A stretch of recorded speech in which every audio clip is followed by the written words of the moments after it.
What's up, everyone? John Rettinger from Techno Buffalo here. It's been about a month since we reviewed the BlackBerry Z10. I've had much more time to play with it, get a chance to know the phone even better than I did after the few weeks before we did our review. So I want to share my thoughts and opinions as you decide whether or not the BlackBerry Z10 should be right for you on the dawn of its debut on the US carriers. Let's go ahead and get started.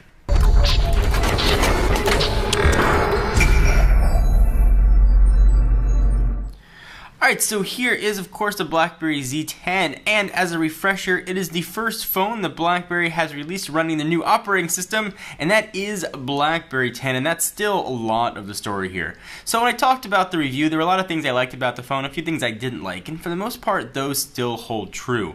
I really do like the screen still. A 4.2-inch screen is beautiful resolution, web pages load great, text looks beautiful. It's a surprisingly nice screen. What I didn't notice when I did the first review was viewing angle on the side is not as sharp as it's been on other phones, and viewing in direct sunlight is absolutely abysmal. I mean, you can see the glare here. So if you are outside, you're going to have to try and really adjust the brightness to find the level that's going to work to see what's on the screen. So I still really like the gestures. It took me about 4 days-ish to get used to the home button, and that's essentially that swipe up, and I really got used to it. I really am expecting most phone manufacturers to ditch physical home buttons and ultimately go the sort of gesture route, but I think BlackBerry here absolutely nailed it. BlackBerry Peek is still one of my favorite features. As you go ahead and take your finger and scroll up, you can see notifications for what you've got, and if you pull your finger over to the left, you can see all of your information in your BlackBerry Hub, which I'll talk about in just a minute. That's still one of the best things about the device. Continuing, the user interface has become more intuitive as I've used it. I've learned where things are a little better. I've had some muscle memory. I used to keep always sort of scrolling and looking for different settings. Now I can remember I can pull this down, and I can go and access the settings right from there. Although I keep thinking notifications should show up there, perhaps from all my time I've spent with Android. Build quality here has still been very outstanding. I like the way the phone feels. It is plastic, but it feels extremely solid. The back, which is removable, sits flush with the battery, so you don't have any sort of gap that could make a plastic phone feel of less quality. This volume control button sort of in the middle, which does some muting, has been really hard to push. A minor quibble, but one to notice. The volume controls, I really like the placement of them. The power and lock button in the middle of the phone has been a bit of an annoyance.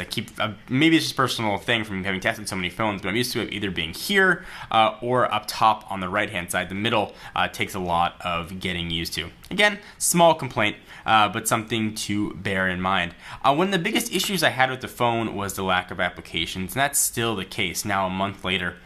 Most of the apps I use are here, but some of the ones that I really rely on, including Instagram, are not. And actually, lack of Instagram is why I switched away from using the Z10. Other applications will be coming. For example, WhatsApp, which you see right there, was not purchased from or downloaded from a BlackBerry store, side-loaded via the Android installer. So something to keep in mind.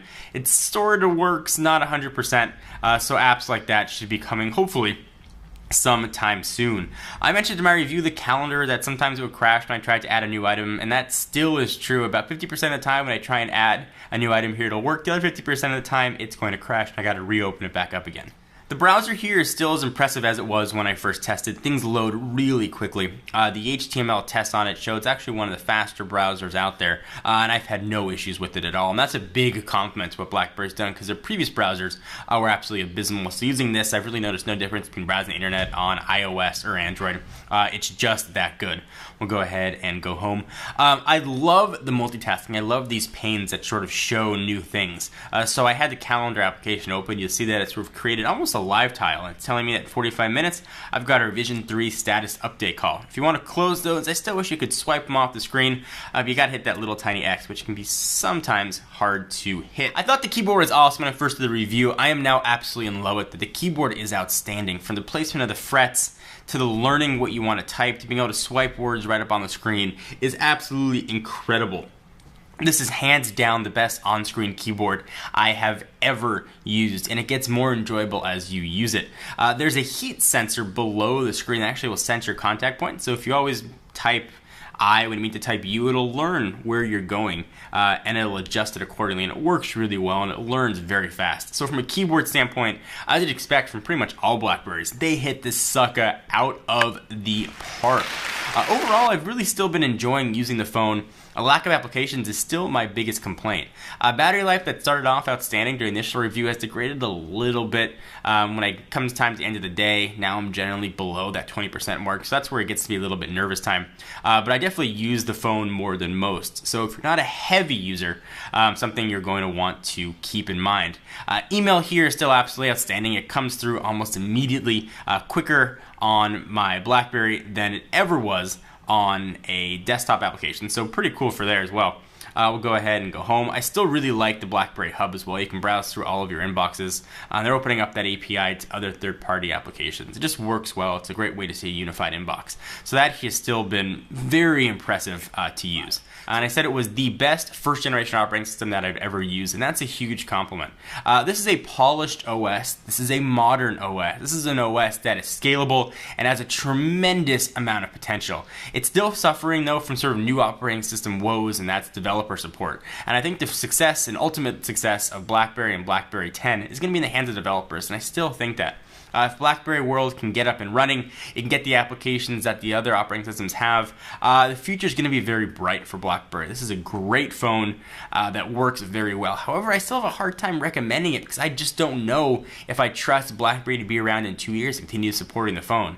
I would wait probably about 4 months to see what BlackBerry comes out with. They said they want to release up to 12 new devices here throughout the course of 2013, so see what comes. Check out the Q10, see how the company is doing. I would be very wary to pick up a device that I didn't know was going to be supported over the duration of a contract. Now that being said, if you want to pick one of these up unlocked and use it for however long you want to use it, this is going to be a great phone to try out. There are plenty of places to buy them. The prices are dropping on it. It's a really enjoyable phone, but it's hard to recommend it over iOS or Android. It's not better than either of those. I would say it's close to on par, but loses points again from that app support. Something to keep in mind. I'd love to hear your guys' thoughts on BlackBerry 10, if you've picked one up, if you've used the Z10, whether or not you agree or disagree what your favorite features are. I'd love to hear your thoughts. Thank you guys for watching. Give this video a thumbs up if you like. We really appreciate it. Check us out at technobuffalo.com. I'm John Rettinger, and I'll see you next video.